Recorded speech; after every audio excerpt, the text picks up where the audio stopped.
morning and welcome to Weekend Spot Plays with Scotty. I've scanned all the tracks. I'm ready to go. Mostly looking for winners or free squares. Sometimes they come with prices. We have both. Looking to take advantage of morning line odds makers' mistakes possibly, which is a tough job to do for sure. But I think I've kind of isolated that at Louisiana Downs with all these first-time starter quarter horses. And we've been killing it over there the first couple of days as they've got the Mardi Gras futurity trials for quarter horses. These are Louisiana bred 2-year-olds. So I thought, you know what? Why don't we just cover? I'll put in what I think is a play for Louisiana Downs, and so we're gonna look at Louisiana Downs first, and then Brian will give you an overview. So if you don't have to take a picture of each one. Brian will give you an overview of all 12 races here. All right, so let's get it going on. Here in race number 1 at Louisiana Downs, what I've noticed in the first couple of days of these trials is the GSR, even though these aren't high GSRs, somewhere like in the top 2 or 3, the top they've been doing really well, especially if you can match it up with like an EquinEdge long shot, EquinEdge picks. Okay, so what I've isolated here is the 2-horse Miss Apolitical Ivory, EE long shot, top win percentage, competitive GSR, 9-2 EE morning line, and just deserves a look. Okay, what you do from there, I don't know, but it's a very interesting horse here, and you don't often see the EquinEdge long shot also be the top win percentage, has the second top GSR, 9-2 EquinEdge morning line. Okay, so one to look at. All right, let's head on to race number 2 from Louisiana Downs. I'm using the 2 again. Perry's Midnight Carter, EE long shot, big GSR, and 3-1 EE morning line. And so look at this 58, 3-1 EquinEdge morning line. It's a fair win percentage in this group. Is the top win percentage is the 7-horse at 28%. But I think a horse like this you have to use now. And I think there's a couple of examples of this. When you see, I know that it's pace is for quarter horse, but our pace number seems to just rock when it comes to quarter horses. So when you see top 2 or 3 pace number, that certainly doesn't suck. All right. Race number 3, the Notorious TLC, looks competitive against this field. Should be a decent price in what looks to be like a competitive field. Okay, so 23% on the 7. So I thought this race was wide open on paper, and the reason why I didn't love the 5, it's the EquinEdge top pick, no doubt. It's top pick, 29%, but it does have a low GSR. So I decided to go with the second top win percentage horse, EE morning line of 5-1, and has tied with the top GSR. So the Notorious TLC. Now, how you want to bet these? You can put them in the first spot, second spot, third spot, depending. But we've been seeing some prices too. So if you get a chance and you're an EquinEdge user, go to the last couple of days and look at how killer the EquinEdge long shot's been doing. 5 winners 2 days ago on Friday. Yesterday, I think, was 4 winners at least. The EquinEdge long shot's been crushing. And as you know, first-time starter long shot, EquinEdge long shots, quarter horses, thoroughbreds, doesn't matter. In race number 4, Hijack a Train, EE top pick, 35% win chance, very good GSR, 9-5 EquinEdge morning line. I like the 2-3, maybe box it. I thought the EquinEdge long shot deserved to look in here as well. It's 7-2 on the morning line. But look at this, Hijack a Train, 9-5 EquinEdge morning line, top pick, 36%, and check out the pace number. So I had one yesterday just like this that was the 5-horse, and that 5-horse ended up winning. So take a look at these horses, and also by far the top 2 GSRs. Look at who they are, the 6 and the 2. So maybe the 6 deserves a look. The only reason why I wasn't respecting the 6 as much was because of the connections. 2% jockey, 0% trainer. So that's why I thought maybe the 2-horse that made him even stronger, and then the EquinEdge long shot. Nobody else really looks that relevant in here. Okay. In race number 5. Apolitical Focus. I like the bullet work, leaning this way in a tough race. I wanted to give a pick in every race because I really wanted to highlight how amazing these algorithms are, even with quarter horses and even the pace number with quarter horses. But this was a tough race to me. But I thought maybe, but I don't mind that necessarily. Maybe it's a spread race, I don't know, but I don't mind that because we're seeing some prices here at Louisiana Downs. I did a trifecta to the Scotty spot play I gave you guys yesterday, the 5 horse. You'll see it, and it came 5, 2, 3, and I had a trifecta 5 with 2, 3 with 2, 3, and it paid me ungodly amounts of money. So there's money here. It's not like these people are betting these trials, and obviously with these algorithms we have an advantage.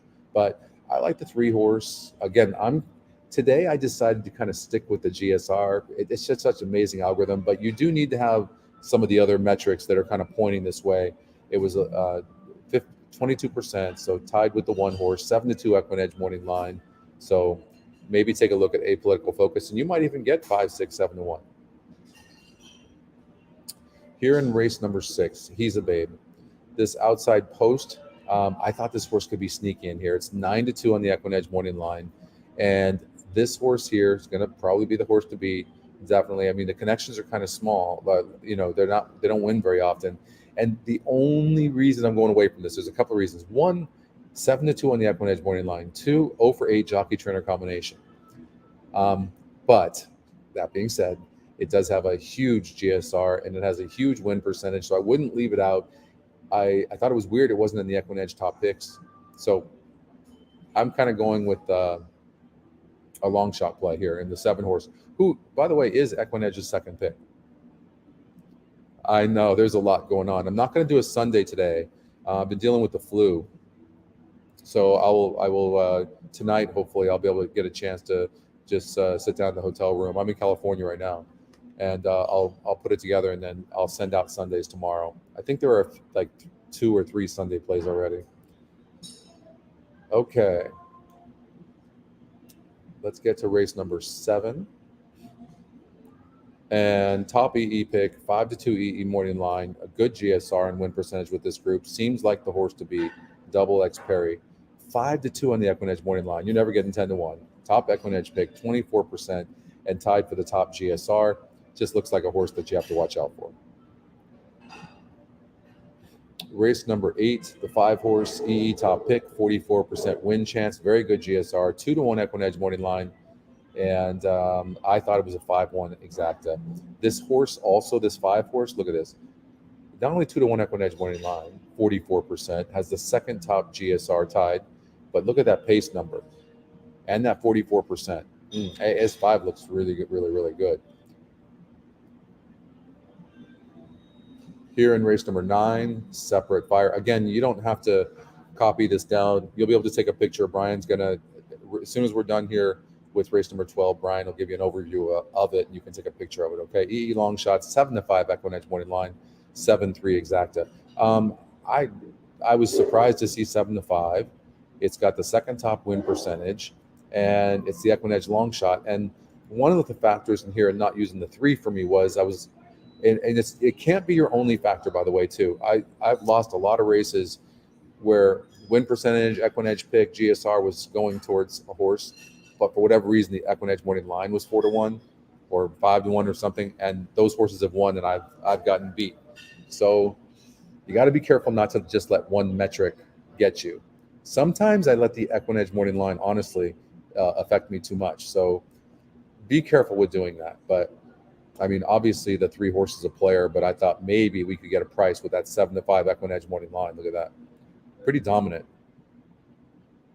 So, and I obviously, anytime you can get an outside post, I like that. With quarter horses anyways. All right. Race number 10, Big Red Train. EE top pick seems very fast, and I like the 2-7 exacta. So it's got the top pace number, top win percentage, EquinEdge second pick, and it's got a 55 GSR, which is tops. So a lot pointing this direction, and there's no really good jockey trainer combination in this race, which is a factor for me. So I thought this horse deserved a big look. In race 11, Sweet and Special Pilot, EE top pick, top GSR, and I like the 7 over the 1 and the 5. Now it's going to come. I'm sorry, I cannot do the pick 5. That's not what this show's about. Apologize.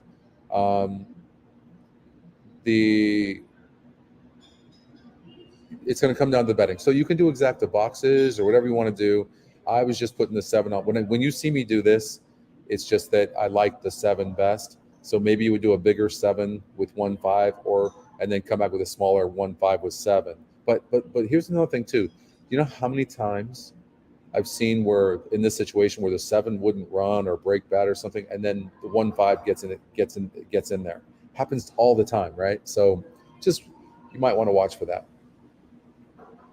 Okay, the last race over at Louisiana Downs. These races are so much fun. I've been watching Fridays and yesterday's, and I'm having a blast.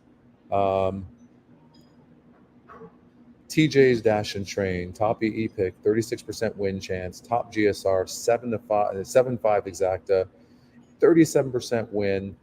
Look at the pace number, very good pace number, good GSR, top EquinEdge pick. I think this horse is going to be really, really tough to beat here. So that so those are these are all Louisiana bred quarter horses, obviously, and these are for the trials for the Mardi Gras Futurity. Okay, so that's what this is. These are really fun. It's going to be a lot of fun. So, not often we really get a chance, probably most of us, to play Louisiana Downs unless we're from there. But I think, like I said, I made money on these the last 2 days. So maybe you can do that. Here's a look. Thank you, Brian. And you can see the Mardi Gras Futurity trials. These are for 2-year-olds. These are Louisiana breds. And here's a rundown of the horses. And most of these are going to run. For sure, they'll run good. So it's just a matter of getting a little bit of racing luck and then hopefully betting it properly, So, there's some decent trials at Sunland too, DJ. That's cool. Okay, let's go over the plays for today. Again, I'm not going to do tomorrow plays. You'll have Scotty spot plays for tomorrow, but I'm not going to cover them on the show. Okay, so we're just going to cover today's. So we're going to go to Tampa Bay race number 1. And Ripley's Effect looks tough in here. Maybe a single. EE long shot 7, path to victory, has a chance to be in the money. So let me tell you what my thoughts were here. Okay, so I think this horse is much better than all these.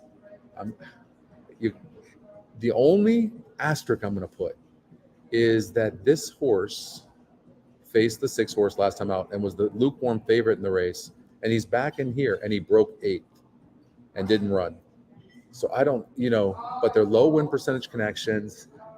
If he breaks good, is he gonna, he seems faster than the 6. If he breaks good, will he run better? It's just, maybe a saver, with the 5 somewhere. But I think this is 5-7. I think the 1's obviously going to show a lot more speed and could go a long ways. But I think at the end of the day, at 6 is going to find a way to win this race. Just looks much the best. And and the reason I will give horses like this sometimes is when I think there's a free square, I'll give those horses. And it's, it is 6-5 on the EquinEdge morning line as well in comparison to 3-2 with the odds maker. So if you were to get 3-2 or, 9-5 on this horse, 8-5, yeah, then you're killing it. So, all right. So there's nothing wrong with that. Just depends on if the 7 gets second, but a 6-7 exacta or a 6 with 1-5-7 trifecta, something like that. Okay, let's go to race number 2 at Tampa Bay Downs. I kind of got happy on Tampa Bay Downs. This horse just looks dominant. Now, I had to give this horse because you don't see this very often. What I'm shocked about is, well, no, I'm not entirely shocked, but let's look at my notes. 62% win, and with the scratch, yeah, that's still 62%. Big pace advantage, big GSR advantage. The main danger is the 3, who was claimed for $32,000 out of her last race, and the Connections have won 7 of their last 8 races.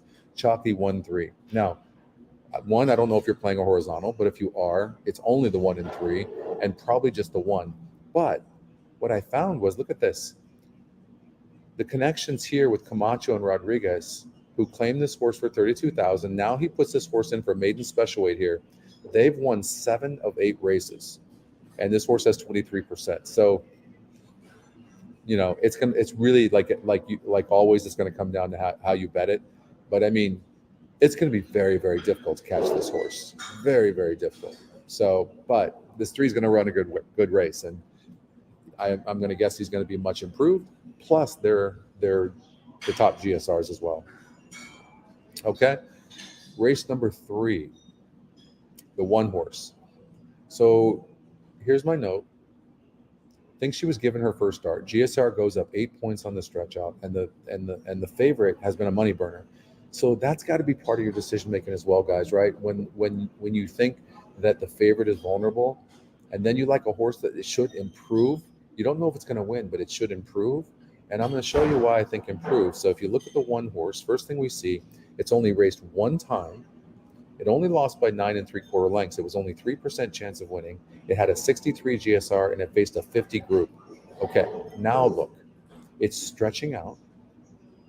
It's EquinEdge's second pick.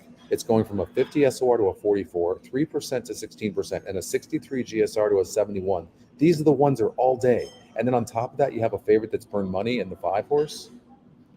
This horse was 50% and 80 cents on the dollar last time out, lost by 3 3/4 lengths. 3 races ago, 39% got his ass kicked, her ass kicked. So the one looks super good, super, super good. And I'm not saying to single this horse, but I will say that it's, Justin does a really nice job of this. And in fact, Justin and Oldie, or Justin, one of the two of them, singled a horse that was 10-1 yesterday, the 8 horse over at Gulfstream Park. That was sick. What a sick single that was. If you haven't watched the Stretch Run show, you should watch it. It's pretty darn good. And those guys are just handicapping their asses off. But anyways, I didn't put a horse with this one. I would try to beat the 5 even in all spots, honestly. And, maybe take a risk in your exotics if you're going to play that and your horizontals and bet it. So, or single it, excuse me. All right. That's race number 3. Let's see here. So we're going to go to Laurel Park, race number 3. Wow. Bunch of scratches, huh? Get rid of that. By the way, there's a big tournament over at Santa Anita today. So it's a $3,500 tournament. I'm going to play in it. I have a note here on this horse. Was extremely green, checked up many times during the race. No world beater, but can win at this level. And then faced tougher horses, now dropping back. I would look at this one horse, although that's not my spot play. Looks like a key single, gets a good trip, and his speed and post, one Sheriff Ronnie can improve against easier, 7-1 exacta. So this horse looks like a singles. Big pace, 6-5 EquinEdge morning line, top EquinEdge pick, really good GSR. So 42%. I think Laurel Park, race number 3. And I know what you're thinking. No, there's some prices coming. All right, so don't give me too hard of a time. So let's go to Tampa Bay, race number 5.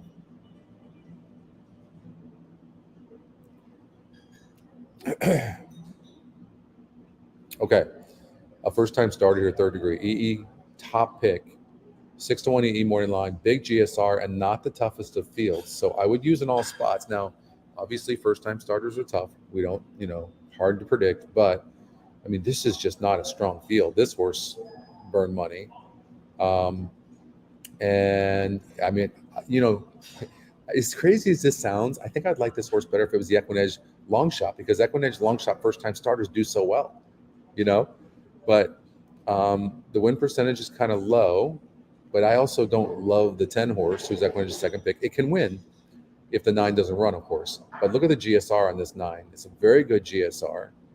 And connections are very good. Jockey-trainer combination.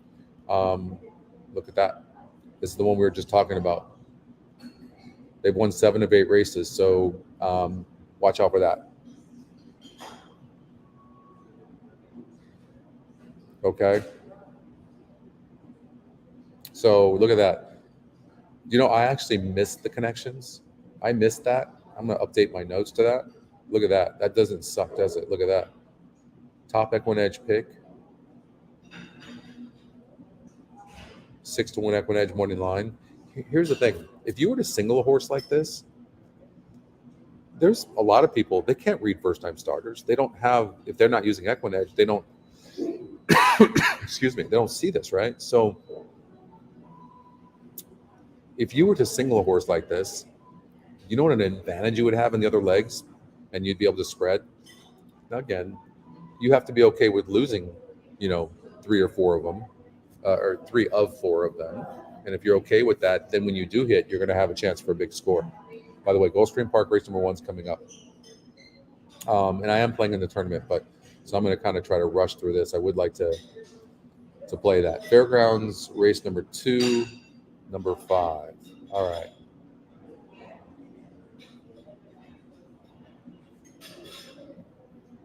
Okay. Zydeco music, 5-2. So, when you see 5-2 on the odds makers morning line, I mean, you're not necessarily thinking single, but then I see 6-5 on our morning line. Top EquinEdge pick, 39%. It's got a top SOR for the surface and distance. It's been first and second in 3 tries. It's got a top GSR. I mean, the horse looks solid. And I also, this is another thing too. When you show speed going longer, right, and then you cut back, you get more air in your lungs. Like, this horse is fit and ready to go. I like the spacing. I like the connections.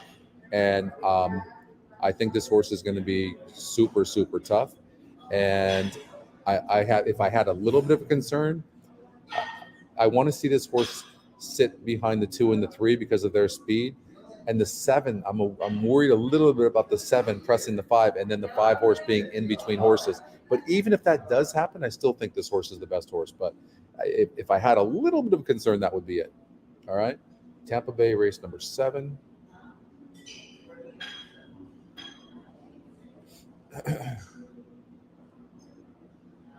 Ran a very good race off the layout against much better and last. Worried a bit of the EE long shot 6 arose for Raven. So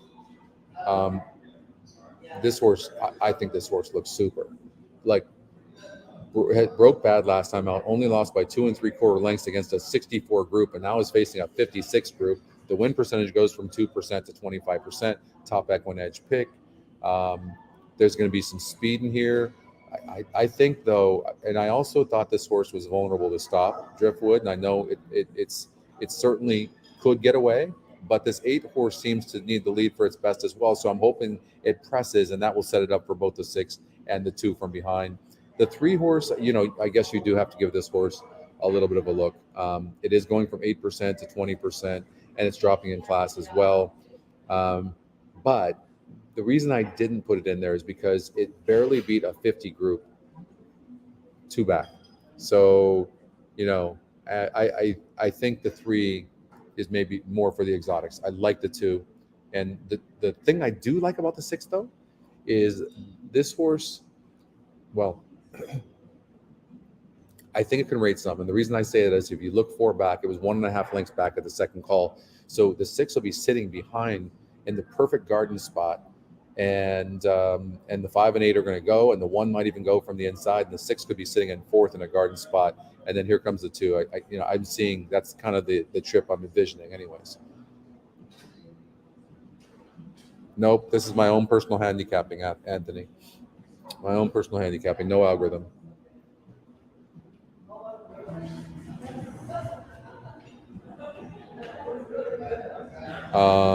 Okay, let's see here. Race number 8, the 3 horse, Tab Salute. EquinEdge long shot, can come right back on the stretch out and make it 3 straight wins. Have to consider the 1, 70-70 Cat. Will try to beat the favorite who might face pace pressure. Might. But the 2 is going to be your favorite. It's on the inside. 7 is very fast. And the 7 could hurt the 2 horse.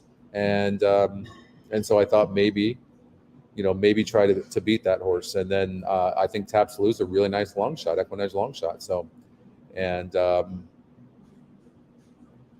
I thought the 1 horse at 28%, this horse could come from behind and actually run a good race too. So for me, it was the 3 Tab Salute over the 1 horse, 70-70 Cat. All right, Fairgrounds 5, the 2 horse.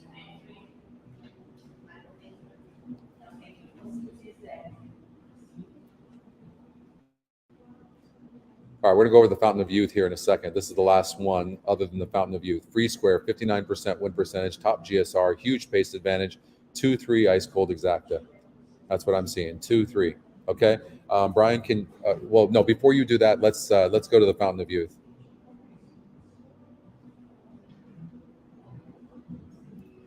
It's a 2-horse race. I'm going to choose the 6-horse Blazing Sevens over Forte. And the reason is I think the breeding for this horse is meant for this horse to improve as a 3-year-old. And Forte is a monster, and Forte is the horse to beat for sure. I'm just taking a risk that the 6-horse, a little bit of a calculated risk, the 6-horse is going to have a really good 3-year-old season. I think this horse is super well bred. If you look at the GSR, look at that, an 83 on the dirt tab. Forte's got a 93. I mean, that's sick breeding. I mean, but it's the 2-horse race. I don't see anything else. But I would. You have to figure out how to bet it. It just depends on the odds. You know, it could be where you could do it like a, you know, the 4 is going to go off at big favor. You could do a 4-6 ice cold exacta, or and then you can come back with like a saver bet, a win on the 6. You could do something like that. That would be the safe play. So, all righty. And then Brian, yeah, if you could show Saturdays, that would be great. There you go. There's a list of everything. Now, of course, you can see it on here anyways. If you come over here to the top, you'll see all the plays. Yeah, it was busy as all get out. So yeah. But all right, well, I want to give a big shout out to my team, Brad and Riley and Lexi and Anna and Emmeline, and I'm sure I'm missing people, but Brian, thank you, producer Brian. I mean, like, it takes a lot to put everything together we're doing. I know we have a few bugs on the site. We're aware of every single one of them, and we're working on them as fast as we can. Okay, I promise you. So hang in there, and all will be good. Thank you very much, Doug. I appreciate it. I wish you guys all the best this weekend. Okay, and we'll see you. I'm not doing a show today. I'm sorry. I'm just not feeling up to it. I don't want to play in this Anita tournament. That's if I don't fall asleep. And we'll see you next week. Okay. Bye bye.